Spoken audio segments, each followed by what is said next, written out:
네, 보수단체 광복절 광화문 집회를 주도했던 전광훈 목사가 코로나19 확진 판정을 받았다는 소식 이미 전해드렸습니다만 코로나19 상황과 정치권 소식 함께 정리해 보겠습니다. 이용화 한국외대 초빙 교수 그리고 김영준 명지대 교수 모셨습니다. 자, 어서 오십시오. 네, 안녕하세요. 네, 지금 수도권 코로나19 확산세가 심상치가 않죠. 네. 지금 어제 신규 확진자가 197명이었습니다만 방역 당국이 연일 대규모 재유행의 초기 단계다 이렇게 좀 경고음을 울리고 있습니다. 지금은 이제 사회적 거리두기 단계가 2단계로 이제 높인 상황인데 저희가 전국 얘기 본격적으로 하기 전에 지금 엄중한 상황이니까 여기에 대해서도 간단하게 짚어보죠. 현 정부의 방역 대책 충분하다고 보시는지요?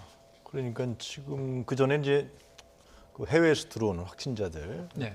중요하다 봤는데 이 무증상자라든가 이제 감염이 확실치 않은데도 불구하고 일상생활에 이미 바이러스균이 코로나19균이 퍼져 있다는 거 아닙니까? 그래서 엄중한 상황이라는 것이고 약 2주간의 사회적 거리두기 2단계를 통해서 이것을 서울 시민이나 수도권 국민들이 이 문제를 제대로 또 방역하지 않으면 굉장히 큰 상황이 오기 때문에 각별한 주의가 필요한 것 같습니다. 경각심도 필요하고요. 그래서 이걸 다시 한번 우리가 손 잘 씻고 또 위생 잘하고 사회적 거리두기를 하는 철저해서 이 상황을 다시 한번 우리가 극복해 나가야지 않을까 생각됩니다. 네. 정부로서도 사실 예상치 못했겠습니다만 임시 공휴일로까지 지정을 했는데 이렇게 확산세가 이제 갑자기 좀 급해져서 상당히 좀 당황스러운 상황 같습니다. 좀 어떻게 보셨습니까? K방역 체제란 말이 나올 정도로 대한민국의 코로나 대응 체제는 인정받는 부분들이 분명히 있었고요. 예. 제가 알기로는 한 열흘 전만 해도 확진자 수가 한 자릿수까지 나온 적도 있었잖아요. 예.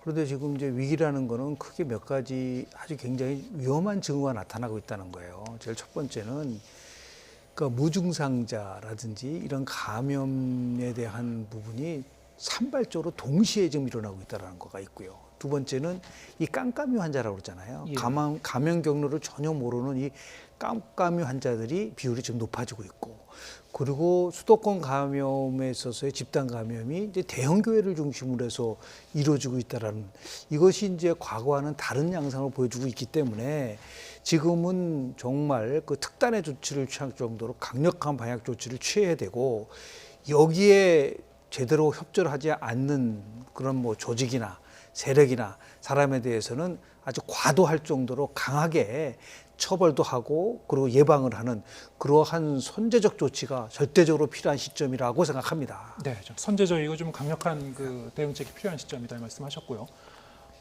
좀 이런 상황에서 수도권 감염 확산은 이제 진원지로 꼽히고 있죠. 사랑제일교회, 이 사랑제일교회 담임 목사인 전광훈 목사도 확진됐다는 소식이 있었습니다.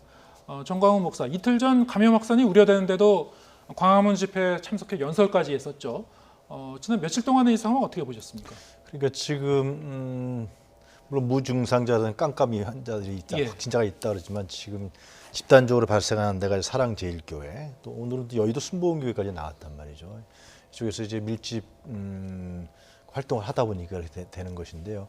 8.15 광복절날 정부에서 누차 경고를 하지 않았습니까? 사랑제일교회 환자들이 있으니까 참석하지 말아야 되는 것이고, 감염 예방법에 입각해서 거기 있는 사람들 격리해야 된다는데도 불구하고 전광훈 목사를 중심으로 한 사랑제일교회에서 또 전국에 있는 교인들이, 보수단체 교인들이 참석했단 말이죠.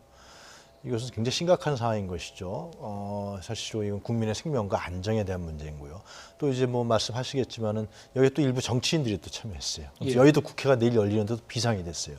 이런 문제에 대해서는 이 전광훈 목사가 정치적인 행위를 많이 했고 실제로 지금 보석으로 나와 있지만은 자신의 정치적인 행위와 국민의 안전과 생명에 대한 부분들은 왜 구분해야 되는 것이고, 아무리 종교 자유가 있다 그래도 공동체에 대한 부분에 대한 기본적인 예의와 공동체에 대한 피해를 안 주는 이런 그 모델들이 좀 만들어져야 되는데 굉장히 안타깝고요. 이런 부분들은 국민 입장에 봤을 때 굉장히 확실하게 정리해야 되지 않겠냐 그런 생각을 가질 것 같아요. 네. 자, 이 전광훈 목사는 사실 오늘 오전 11시까지만 해도 전 목사 측이 이제 기자회견을 통해서 본인은 이제 이 자가격리 대상이 아니다. 이렇게 입장을 이제 항변했었고요. 근데 이제 몇 시간이 안 돼서 지금 확진 판정 소식이 있었습니다. 보건당국이 방역 수칙을 지키지 않은 전광훈 목사를 고발했었고요. 정광훈 목사 측에서는 크게 반발했었는데 양측의 입장 먼저 보고 오시겠습니다. 정광훈 담임 목사가 첫째 자가격리 조치를 위반하고 둘째 교인 명단의 누락과 검사 방해를 교사하는 등 역학조사를 방해하는 등의 위법 행위를 하여 방역당국의 조치에 불응하고 협조를 거부하는 데 따라 고발을 하게 되는 것입니다. 중대한 범죄 사실과 잘못도 없는 목사 한 사람을 콕 집어서 반드시 잡아놓지 않으면 안 되는 사람으로 사실상 모든 공권력과 국민을 향해 선포하는 행위가 과연 정의로운 권력 행사인지, 이것이 자유민주주의 대한민국이 맞는지. 네, 지금 뭐 양측이 상당히 상반된 입장을 지금 보이고 있는데, 자 이게 사실은 이제 국민의 안전과 이제 직결되는 문제이기도 한데 이걸 또 좀 다른 각도에서 저렇게 이제 해석을 하다 보니까 좀 이 답이 안 나오는 그런 그 상황이 되고 있습니다. 어떻게 보셨습니까? 보편적이고 상식적인 사고를 한다고 한다면 예. 교회 이름이 사랑제일주의 참 좋아요. 근데 지금은 안전하고 생명제일주의가 돼야 되는 거 아닌가요? 예. 그러니까 자신의 그 종교적 활동에 대해서 헌법에서 보장을 하고 있고, 그리고 뭐 집회 참여의 자유가 있지만 지금은 상황이 그런 상황이 아니잖아요. 오히려 지금 사랑제일교회 내에서 집단 감염자가 나오고 있고, 그리고 정광훈 목사가 확진 판결을 받았음에도 불구하고 뭐 5분간 뭐 연설했다고 하지만 여하튼 간에 집회에 참여해서 많은 사람과 접촉을 한 것은 사실이잖아요. 예. 이런 부분에 대해서는 반성하고, 그리고 조속히 누구랑 접촉했는지를 알려야 되잖아요. 그렇지 않은 상태에서 우리 감염병 예방법이라는 게 있잖아요. 여기에는 뭐 여러 형태를 통해서 조사 대상의 명단이라든지 아니면 접촉자들을 당국에다가 성실하게 제출을 하는 것이 국민의 기본적 의무 아닌가요? 여기서 자꾸만 정치적인 어떠한 그 시각에서 꼭 한 사람을 집어서 구속시키기 위한 것이다라고 하는 데 대해서 얼마나 많은 사람들이 공감할까요? 오히려 지금 청와대 청원에서는 정광훈 목사와 관련된 청원들이 지금 굉장히 빠른 속도로 숫자가 늘어나고 있지 않습니까? 이런 것들을 종합적으로 우리가 생각한다면 전 목사님도 저런 식으로 이렇게 행동하는 것은 결코 옳지 않다. 목회자 입장에서 사랑을 제일 먼저 강조를 한다고 한다면 거기에 걸맞는 행동을 하고 방역당국에 적극적으로 저는 협조해야 된다고 저는 봅니다. 네, 뭐 지금 말씀하셨듯이 뭐 상식적으로 생각하면 간단한 문제일 텐데요. 그렇습니다. 예. 네. 자, 지금 뭐 그 전 목사의 그 재구속 심의도 이렇게 되면서 좀 영향을 받을 것 같아요. 검찰에서는 지금 보석으로 나오지 않았습니까? 예. 공직선거법 위반으로 지난 6월에 들어갔다가 이제 보석 신청을 해서 법원에서 보석을 허가해 줬는데, 이렇게 되면 법원에서 줄 때는 얘기는 관련된 법 위반 문제라든가 또 위법적인 집회라든가 시위에 참여하지 않는 조건이었단 말이죠. 근데 이것은 지금 광화문 8.15 광복절 집회는 위법적 성격이 강한 집회 아니에요, 실제로. 방역 예방법에도 문제가 되고 정부에서도 이것은 상당히 코로나19의 확산, 재확산과 전국적 확산의 진원지가 될 수가 있다. 어떻게 보면 신천지보다 더 심각한 상황이 될 수 있다고 경고를 했는데도 정광훈 목사가 그 집회를 주도한 꼴이 됐습니다. 가서 연설을 하고. 그렇기 때문에 아마 검찰에서 다시 보석 취하, 구속 그 신청을 한 모양인데요. 이 문제는 법원에서 다시 생각해 보지 않겠습니까? 근데 문제는 뭐냐면 이게 코로나19는요, 누구나 다 인간 누구에나 걸릴 수 있는 겁니다. 영국 총리도 걸렸었고, 귀한 사람이건 예를 들면 귀하지 않건 간에 뭐 정치 지도자건 뭐 돈이 많은 사람 가쁘건 목사님이건 또 스님이건 다 걸릴 수 있는 거예요. 여기서부터 예외는 없는 거거든요, 이거는요. 근데 정광훈 목사께서는 자꾸만 그런 부분에 대해서 착각을 하시는 건지, 아니면 이제 이 문제를 다 정치적으로 해석을 한단 말이죠. 아주 나쁜 습관이죠, 나쁜 사고인데. 그래서 이 문제에 대해서 정부가 뭐 교수님도 말씀하셨지만 정확하고 엄중하게 이 문제는 조치해야 된다. 왜냐하면 국민의 생명과 안정을 보호하는 문제는 정부의 기본적인 입장인 거지. 이걸 또 흐스려서 정부도 정치적으로 말려 들어가면은 이 정부의 문제점이 다시 한번 드러날 수밖에 없다. 저는 그렇게 생각합니다. 네. 저희 뭐 그 정광훈 목사의 이제 광화문 집회 참석이나 다른 이제 야권 인사들의 참석을 놓고 여간의 공방도 이어졌습니다. 특히 이제 민주당에서는 이에 대한 이제 비판이 이제 쏟아졌고요. 이 부분은 또 어떻게 보셨습니까? 실제로 뭐 통합당의 의원이 참석을 했고요. 예. 뭐 지역구의 주민들이 행사했기 때문에 참여했다고 얘기를 하지만 이 부분에 대해서는 저는 미래통합당이 굉장히 전향적이고 그리고 국민의 편에 서서 아주 강력하게 얘기를 해야 된다고 좀 봐요.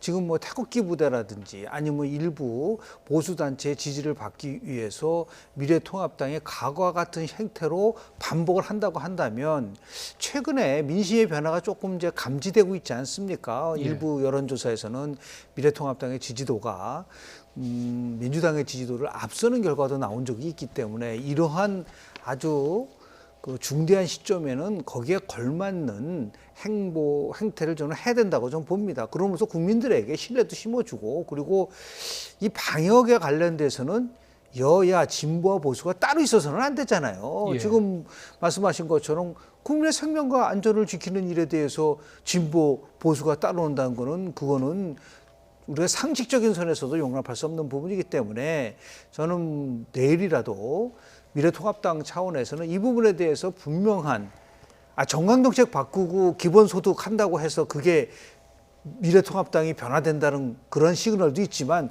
더 중요한 건 이렇게 절대적으로 중요한 시점에 국민들의 편에 서서 국민의 상식과 맞는 발언을 얼마나 자주 그리고 진정성 있게 하는 것이 변화를 가져오는 것을 평가하는 척도가 될 수 있기 때문에 저는 내일이라도 미래통합당이 이 부분에 대해서는 전향적인 발언이 있어야 될 거라고 저는 봅니다. 네, 좀 뭐 말씀하셨다시피 지금 미래통합당을 지지하는 그런 그 여론이 이 여당을 이제 앞섰다는 그런 여론조사까지 나오고 있는 상황이지만 이 시점에서 지금 말씀하셨습니다만 이제 민주당이 일단 비판해도 통합당이 이제 공식적으로 말을 아끼고 있어요. 이 부분과 관련해서. 그러니까 그 이번에 어떤 반향적인 반사적인 예. 그런 부분으로서 통합당의 이제 지지율이 올라갔잖아요. 민주당이 민심에 귀 기울이지 않으면서 그런 부분이 있는데 결국은 좀 실체가 예를 들면 다시 한번 회의적으로 실체를 볼 수밖에 없는 상황이 이번 사건인 것 같아요. 과연 그러면은 통합당이 진짜 전향적으로 정말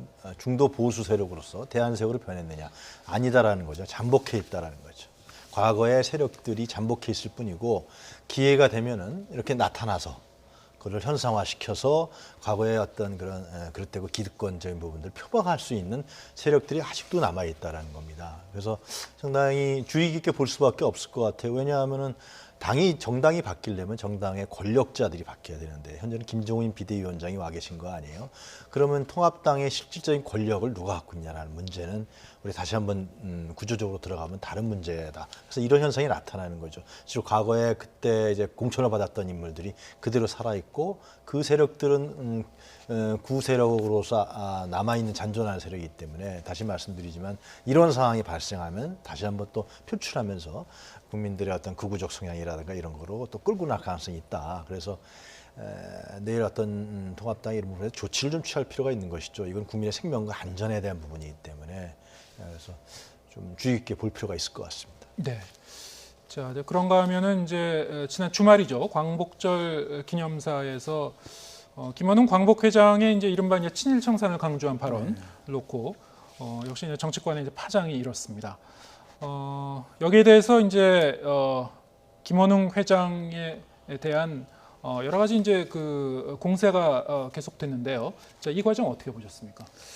우리 광복이 국민에게 주는 상징적 의미는 가장 큰 거는 저는 통합이라고 봐요. 그럼에도 불구하고 남북한이 지금 분단된 상황 속에서 광복이 오면 제일 먼저 국민들에게 그 얘기하는 것 중에서 하나가 우리 하나가 되고 같이 함께 하자는 부분이잖아요. 대통령도 경축소에서 그 얘기를 했잖아요. 모든 국민이 다 같이 함께 가는 것이 광복의 의미라고 하는데 광복회장이라는 사람이 저렇게 식으로 국론 분열적이고 그리고 더 나아가서 좀 저는 너무 정치적으로 그 매몰된 발언인 것 같아요. 그러니까 다시 얘기해서 친일 반일이라고 하는 이 프레임을 다시 들고 나오고 있는 것은 아닌가라고 하는 의심을 받을 수밖에 없는 것이고 뭐 나중에 말씀을 좀 드리겠지만 말의 진정성을 얻기 위해서는 그 사람의 삶이 어떤 삶을 살았느냐가 굉장히 중요하잖아요. 누가 봐더라도 저렇게 말할 수 있는 자격이 있냐라고 평가를 받을 수밖에 없는 사람이 저런 국론분열적 발언을 일삼는다는 것은요. 많은 분들이 진짜 그 받아들이기가 어려울 수도 있다라는 말씀을 우선적으로 드립니다. 네. 김원웅 회장 본인은 이 통합당의 이제 맹공에 대해서 통합당이 친일 비호 세력임을 스스로 인정한 것이다, 이게 맞받아쳤어요. 글쎄요, 이제 사실 이제 김원웅 회장이 한 발언을 이렇게 보면은 뭐 광복절 기념사에서 공식적으로 얘기했다는 것 자체가 이제 여러 가지 주목을 받은 측면이 있는데요. 그 반민특위라든가 뭐 여러 가지 그 내용이 우리 사회에서 새롭게 제기됐던 또 내용은 아닌 것 같아요. 그 전에도 이제 여러 가지 논란이 계속 좀 이어져 왔던 그런 그 잠재적인 그런 이슈이기도 했고요. 자, 이번에 이렇게 좀 파문이 커졌었던 그 배경은 왜 그렇다고 보시는지요? 통합당의 허은하 의원인가? 그분은 김원웅 의원의 광복절 기념사에 대해서 사회 분열의 원흉이라고, 그리고 왜 반의를 들고 나오냐 그러는데, 저는 참 이해하기 힘든 것이 친일 청산을 얘기하는 것이 왜 국론을 분열시키는 겁니까? 친일 청산이라는 문제와 국론과는 다른 것이죠. 지금 우리 뭐 한국 현대사에 대해서 이미 누누차 지적됐지만 우리 친일 청산이 제대로 안 됐죠. 그 누구나 다 알고 있는 사실 아닌가요? 그 광복이 됐는데도 불구하고 미군정이 이제 우리를 점령하면서, 그러면서 실제로 일제시대 때 관료들을 그대로 썼습니다. 그리고 그것을 이승만 정권 때 그 친일 관료들이라든가 국가기구에, 제가 알고 있기로는 약 55% 정도의 관료들이 그대로 친일 세력들이 그대로 들어갑니다. 그래서 48년도에 반민특위가 구성됐지만, 임시정부, 긴구의 임시정부 세력을 중심으로 했지만, 반민특위를 이승만 정권이 어떻게 했습니까? 와해시키고 또 국회 프락치 사건 같은 걸 만들어서 반민특위 활동하는 사람들을 간첩이다 이렇게 몰아세우면서 반민특위가 제대로 활동도 못하고, 나중에는 반민특위 요원들이 쫓겨다녀요. 쫓겨다닙니다. 세상에 그러한 역사가 어디 있습니까? 그러니까 이 친일 정산이 안 된 거예요. 새로운 국가를 만들겠다고 해방과 강복이 이루어졌는데, 그럼 새로운 사람, 새로운 인물, 새로운 제도와 새로운 법이 만들어져야 되는데, 과거에 일제의 지배에서 식민지 세력들이 그대로 온전됐다는 겁니다. 친일 청산이 안 된 거예요, 우리는요. 명확한 사실입니다. 그래서 나오는 얘기가 운동가가 3대 후손들은 진짜 가난하게 교육도 제대로 못 받고 살고 있지만 친일 세력들의 3대는 뻥뻥거리 살고 있다. 이런 건 뭐 일반적인 상식 아니에요? 문 대통령도 그런 얘기 했습니다만. 이런 세계에서 광복절 날, 그것도 광복회장이 친일 청산해야 됩니다. 그런데 그것이 어떻게 국론 분열이 됩니까? 저는 참 이해가 안 가는 대목입니다. 이것이, 그리고 그걸 정치적으로 자꾸만 이것을 이용하고 말이죠. 그래서 있는 그대로 받아들여야 되는 거, 친일 청산이 안 돼 있죠. 그러면 친일 청산을 어떻게 할 것이냐? 국회에서 논의를 해서 기구를 만들든지 확실히 해야 되는 거 아니에요? 오늘 참 저는 이해가 안 갑니다. 네, 이번 이슈에 대해서는 이제 그 이 교수님이나 김 교수님이 이제 상반된 좀 의견을 이제 갖고 계신 셈인데, 사실 이제 이 친일 청산의 문제는 해묵은 그런 그 쟁점이기도 하고요. 다만 이제 아까 이제 김 교수님이 말씀하신 거를 들어보면은 갑자기 이 이슈를 꺼낸 것이 좀 새삼스럽다. 뭐 그런 그 느낌인 것 같습니다. 예. 친일 청산을 반대하는 국민이 있나요? 예. 저는 많은 부분들은 친일 청산해야 된다고 얘기를 할 겁니다. 그럼 어떤 방식으로, 어떻게 국민적 합의를 통해서 할 것이냐라는 것이 중요한 것이죠. 목표가 좋으면 방식이 서툴고 투박하고 왜곡돼도 된다는 그 잘못된 인식이 여전히 지금 팽배되고 있다라는 거예요. 다시 얘기해서 만약에요, 우리나라가 남아공화국이랑 같이 비교를 한다면 만델라 대통령이 27년간 감옥에 투옥되지 않았었습니까? 어마어마하게 인권 투쟁을 했었어요. 그러나 만델라 대통령이 가장 많이 얘기한 거는 뭐냐면 진실은 밝히되 화해를 하자라는 거였었습니다. 친일 청산하는 방법을 얘기를 하면서 이승만을 포함해서 뭐 우리가 애국가를 말하는 안희태를 얘기하고 막 그래요. 그런데 얼마나 공감을 하죠? 그럼 아주 굉장히 당당하게 애국가를 폐기시켜버리고 박정희 대통령에 관련돼서 친일이라는 거를 공개적으로 얘기해요. 왜 광복회장 그런 말 못합니까? 한번 해보시라고 보세요. 어떤 일이 벌어지는가. 비겁하다 이거예요. 그렇게 용기 있게 하려고 한다면 당당하게 하지도 못하면서 그냥 무슨 말만 되면은 편승해가지고 자꾸만 이런 식으로 국론 분열 쪽으로 가지고 간다면 친일 청산을 통해서 우리가 얻을 수 있는 가장 확실한 것은 어떻게 많은 사람들이 같이 함께 친일 청산을 할 수 있느냐는 것을 가지고 얘기를 해야지, 그냥 친일 청산만 하면은 다 된다라는 식의 접근 방법은 굉장히 저는 국민들을 설득하기에는 한계가 있을 것이다라고 저는 보는 거죠. 네, 지금 근데 이 민주당을 중심으로 친일 인사의 이 묘를 이제 이장하거나 표식을 해야 한다는 요구가 있었고요. 이 국립묘지에 이제 그 현충원에 지금 그 묘가 조성돼 있는 그런 이른바 이제 친일 인사들의 묘에 해당되는 겁니다. 자, 이런 내용이 이제 국립묘지법 개정안이 이제 발의된 상태인데 현실적으로 이제 법 통과 가능성은 좀 어떻게 전망하십니까? 그것이 이제 민주당의 권칠승 의원이 한 2년인가 3년 전에 내는 걸로 제가 알고 있어요. 다른 의원도 내놨고요, 실제로. 근데 이번에 김원웅 회장도 얘기했지만 지금 현충원 동작동 국립묘지에 69기가 그러니까 그 독립운동가들을 탄압하고 학살하고 이런 친일분자들의 묘가 있다는 거 아닙니까? 그래서 그걸 옮겨야 된다라는 거죠. 근데 그것을 이제 관련법에 입각해서 옮기겠다고 이제 국회의원들이 내놓은 것이고요. 그것은 뭐 그냥 뭐 가서 파서 이렇게 하는 건 아니죠.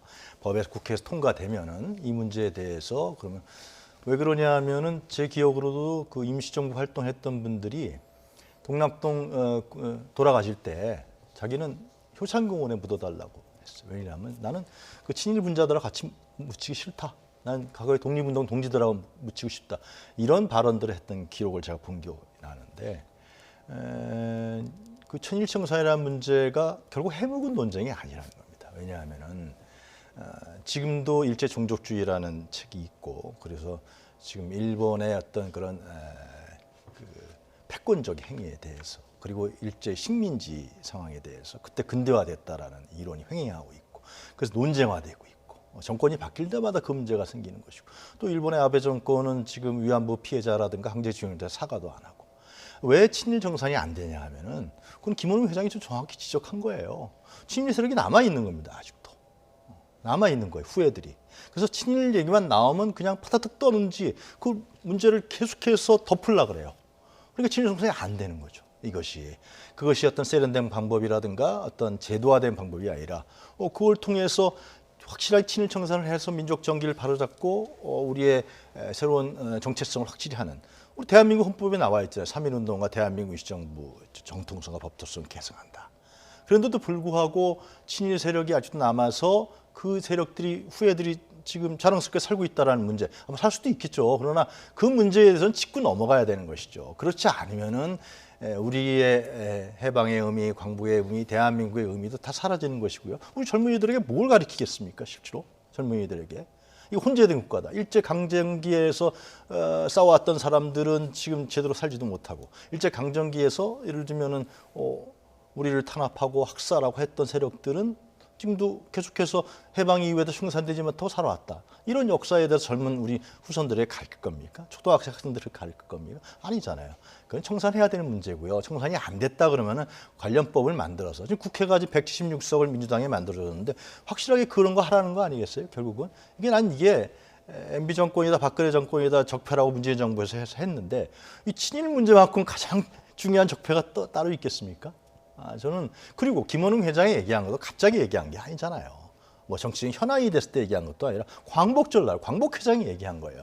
광복 회장이 과거에 뭘 했다는 거 갖고서 얘기한다 그러면 과거에 예를 들면 반민특위 때 어디 애들 간첩 뭐 좌파 아니야? 그래서 반민특위 활동을 못한 거랑 똑같은 행위다 이거죠. 그렇게 친일 정산이 그렇게 잘 안 돼 왔어요. 다시금 이 얘기가 나오는 부분에 대해서 나는 국회에서 제대로 논의해 볼 필요가 있다 그런 생각이 듭니다. 네.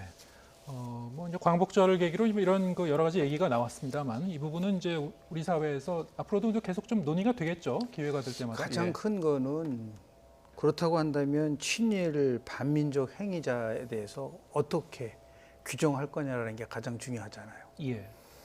지금 뭐 국가가 공식적으로 친일 반민족 행위자에 대한 것들을 명단을 공개한 적이 있나요? 저는 못 본 것 같은데요. 예를 들어서 사적 단체를 통해서 이 부분에 대해서 명단 나올 수 있다고 하지만 당장 친일 반민족 행위자에 대한 부분들에 대한 것을 아주 객관적으로 평가를 하지 못하게 된다면 법이라는 게 실질적으로 보면은 실효성에 문제가 나올 수가 있는 부분들도 있고요. 지금 김원웅 회장에 대한 얘기를 좀 말씀을 좀 드리면 우리 사회에서 청산돼야 될 부분 중에서 많은 부분들이 친일 청산되겠지만 독재 세력에 협조한 사람도 청산돼야 되지 않나요? 라고 한다면 김원웅 회장이 당당할 수 있나요? 우리가 얘기하는 전두환이가 만든 정의당에서 정치활동도 했고, 그리고 7.1 반민족 행위자로 지금 명시된 박정희 대통령이 만든 공화당에서 협조를 했었고, 이런 사람이 그렇다고 한다면 당시 자격이 있느냐, 친성산 못지않게 않게 독재 세력의 후예가 저렇게 당당할 수 있느냐, 이게 나라냐라고 얘기한다고 한다면 어떻게 대답을 할 수가 있죠? 그러니까 자신을 돌아보라는 거예요. 그러니까 제가 얘기하는 거는 청산을 하지 말라는 게 아니라 어떻게 하면 많은 국민들이 그래도 합의를 하면서 국론 분열을 넘어서 같이 함께 동참할 수 있는 지혜로운 것을 만들어 나가는 자라는 게 지도자의 역할이지, 그냥 불을 지르고 이거 과거에도 그랬던 거니까 내가 한번 해봐야겠다, 이런 식의 독주적인 행태를 가져가서는요 결코 국민들의 합의를 이끌기가 어렵다는 것을 다시 한번 본인 스스로도 좀 성찰해보고, 그리고 어떻게 하면은 대한민국이 통합의 길을 갈 수 있을 것이냐에 대해서 고민을 좀 해봤으면 좋겠다라고 좀 조언하고 싶습니다. 예. 그 김근식 위원장이 박정희 공산공화당, 전두환의 민정당 이때 했던 김원웅의 역사는 어떻게 지우냐고 그랬는데, 아니 그러면 정의당에 활동한 사람, 민정당에 활동한 사람, 이런 사람들은 다 친일 청산 문제를 얘기하면 안 되는 겁니까?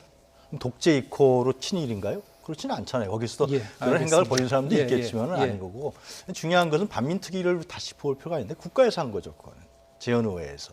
마찬가지로 국회에서 이 문제를 합의해서 법과 제도에 따라서 진행하면 되는 겁니다. 그걸 막기 때문에 문제가 되는 거죠. 네. 아까 이제 김 교수님이 이제 네. 그걸 말씀하셨습니다만, 이제 그 이른바 이제 그 친일 이제 반민족 행위자, 과거 정권에 제 기억으로는 노무현 정권 때인가요? 그때 과거사 정리 차원에서 일부 명단을 정리해서 발표한 적이 있었던 것으로 이제 기억을 합니다만, 어쨌든 제 기억이 좀 맞는지 모르겠습니다만, 과거에도 뭐 계속 지금 논의가 있어 왔었고, 하지만 그 오늘 이제 이 대담에서도 확인했습니다만, 이 부분에 대해서는 이제 현실적인 인식의 이제 간극이 상당히 좀 상존하고 있는 게 현실이고요. 앞으로도 우리 사회에서 기회가 날 때마다 좀 더 진지한 토론이 있어야 될 것 같습니다. 시간이 얼마 남지 않았습니다만, 지금 여야 양대 정당에서 현안들이 좀 여러 가지가 있는데요. 특히 이제 민주당 같은 경우는 이제 장마가 끝나면서 전당대회 일정을 재개했는데 좀처럼 흥행이 되질 않고 있습니다. 뭐 여러 가지 이유가 있겠지만 어차피 대표는 뭐 이낙연이다, 뭐 이런 대세론도 한몫한다는 분석도 나오고 있습니다. 두 분은 어떻게 보셨는지? 저는 민주당 이번에 전당대회가 국민의 민심을 잘 대변하고 있지 못해요. 그래서 아마 그 권리당원과 대의원의 포지션이 워낙 큰 것 같아요. 그러니까 거기에 나온 후보자들이, 대표를 포함한 최고위원 후보자들이 그쪽으로만 가고 있어요. 그런데 지금 예를 들면 지지율이 떨어지고 당의 지지율이 떨어지고 대통령 지지율이 떨어지면서 국민과 이반됐다는 비판이 아주 날새지 않습니까? 그런 국민의 민심을, 집권당이라고 하면 그 부분을 자꾸만 대변하고 전당대회에서 나와야 되는데 그 얘기는 안 나오는 거예요. 그러니까 이게 상당히 전당대회 흥행도 안 되는 것이고 국민의 주목도 못 끄는 것이고, 지금 현재 여러 가지의 현안에 의해서 문재인 정부가 상당히 몰리고 있는 상황인 것이 분명한데, 이 문제가 전당대회에서 쇄신 차원으로, 혁신 차원으로 나오면서 이 문제가 다시 어떻게 건설적으로 생산적으로 집권 여당을 만들어 나갈 거냐, 이런 부분이 나와야 되는데 못 나오는 이유는 자꾸만 이 후보자들이 그냥 당심에만 가 있는 거예요, 지금 이제. 예. 이게 참, 저는 이것이 누가 당대표가 되든 누가 최고위원이 되든 간에 이게 아킬레스건이 될 수가 있다, 굉장히. 저는 이제 그런 말씀을 드리겠는데, 빨리 민심이 어떤 것인지 이런 좀 구조를 바꾸든지, 이 당대표 선거에서 그런 걸 만회할 수 있는 기회란 말이죠. 이게 안 되고 있는 게 안타까운 것 같아요. 네. 지금 뭐 이 민주당 같은 경우에는 뭐 이래저래 어쨌든 컨벤션 효과를 노리기에는 좀 쉽지 않은 그런 상황이고요. 그렇죠.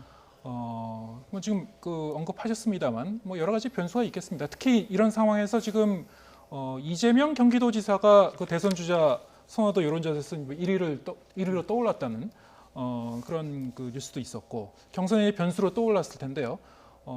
이런 것들이 경선판도에 영향을 줄 수 있을까요?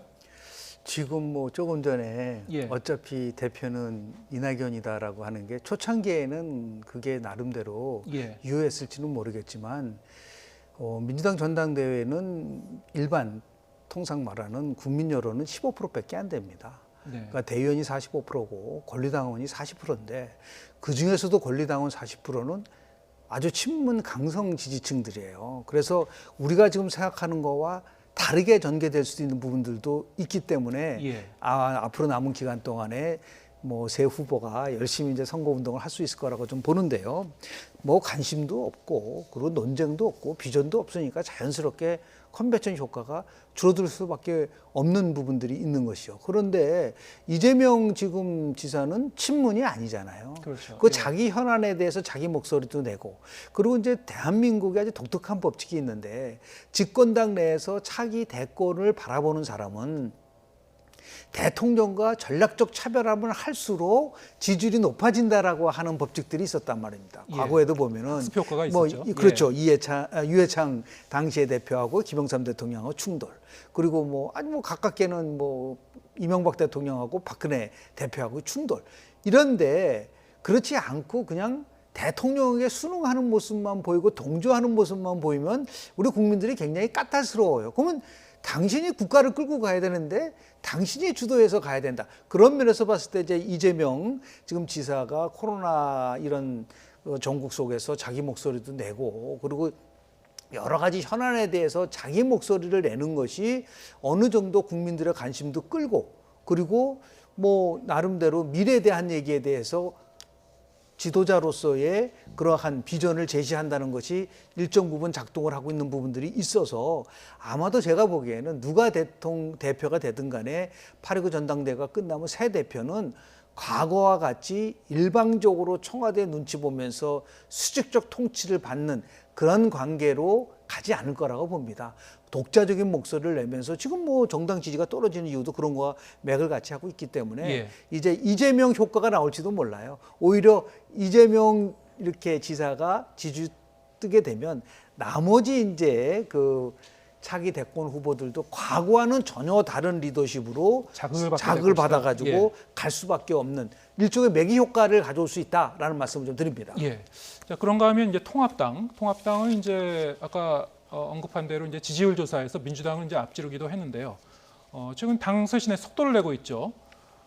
지난 13일부터는 이제 새 당명을 공모하고 있습니다. 이제 당 이름을 바꾸겠다 이런 건데 100년을 갈 만한 당명을 찾겠다고 뭐 얘기는 했습니다. 당명 변경 어떤 효과가 있을 것으로 보시는지요? 정당의 이름은 진짜 100년이 갔으면 좋겠어요. 외국 정당 들어오면 다 100년 이상 다 가 있습니다. 예. 그래서 그 정당 명칭에 그 정당의 이념과 방향과 역사가 다 들어가 있는데 우리는 끊임없이 바뀌었다가 다시 또 돌아오고 그런 상황이기 때문에 정말 이번 통합당에서 명칭을 정할 때 정말 한국의 중요한 보수 정당으로서의 어떤 위상을 갖느냐에 따라서 명칭을 정했으면 좋겠다라는 생각이 들고요. 그리고 두 번째로는 이제 통합당이 변신하고 변화하는데 굉장히 중요한 포인트가 있는 거죠. 과거에는 이제 지지율이 민주당에서 빠져도 그 세력이 안 갔단 말이죠. 근데 조금씩 가잖아요.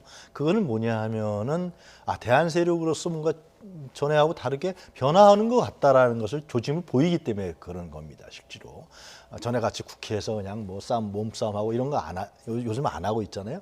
그것이 김종원 비대위원장이 나름대로 굳건하게 지키기 때문에 이런 현상이 나타나는 것 같은데, 근데 문제는 내용이 바뀌어야 되는 거죠. 내용이 바뀌고 정말 한국 사회에서의 중요한 보수 정당으로서의 포지션, 그것은 과거에 보수 세력이 갖고 있었던 어떤 반공 이데올로기라든가 아니면 아주 기득권적인 것이 아니라 아주 일상적인 그리고 실용적인 그런 의미에서의 한국 사회를 바꿔나갈 만한 그러한 이념과 좌표를 만들었으면 좋겠다 그런 생각이 듭니다. 예.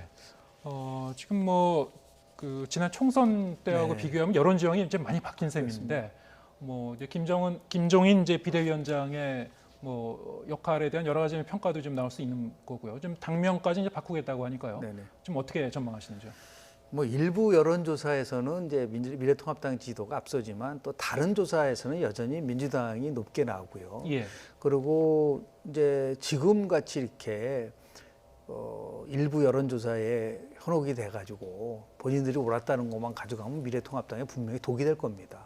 한국갤럽 조사에 의하면 미래통합당이 잘하고 있느냐라고 했을 때 잘하고 있다는 게 20%밖에 안 됩니다. 예. 못하고 있다는 게 69% 정도 된단 말이에요. 그럼 그런 상황 속에서 일부 여론조사에서 미래통합당의 지지가 민주당보다 높아졌다는 얘기는 80%는 반사이익이라고 볼 수밖에 없어요. 반사이익이다. 나머지 20%는 여전히 이제 김종인 비대위원장이 오면서 몇 가지의 변화를 줬어요. 가장 큰 예. 거는 장애 투쟁하지 않는다. 두 번째는 진보의 가치도 보수 시각에서 풀어나가겠다라고 하는 새로운 방향성. 그리고 세 번째 중요한 건데요. 그동안 한 번도 보지 않았었던 정책 전문가들이 미래통합당 소속의 의원으로 나타나는 겁니다. 그게 바로 이제 윤희숙 발언 효과라고 볼 수가 있는데요. 아, 그렇구나. 지금 예를 들어서 미래통합당도 새로움이 찾아오는 거라는 걸 보여줬다는 건데요. 저는 당명을 가지고 변화한다는 그 효과는 5%도 안 됩니다. 국민들의 삶과 직결될 수 있는 치열하게 민주당과 통합할 수 있는 저쪽에 부동산법이 문제가 된다면 그렇다면은 미래통합당의 부동산 대안은 뭐죠? 그런 부분들 상대방에 대해서 비판하는 것을 넘어서서 자신들 고유의 부동산과 관련된 대책과 대안을 제시를 하면서 경쟁을 하지 않고 그냥 뭐 정부가 못하고 있다라는 것만 아무리 얘기를 해도 그거는 한계가 있을 수밖에 없다. 지금은 이제 시작에 불과하다고 봅니다. 아직 예. 멀었어요. 미래통합당은 더 발전하고 혁신하고 그리고 국민과 다가설 수 있는 모습으로 다가가야 될 거라고 저는 봅니다. 예, 알겠습니다. 오늘은 여기까지 듣겠습니다. 유영화 외대 겸임 교수 그리고 김영준 명지대 교수와 함께했습니다. 오늘 두 분 말씀 감사합니다.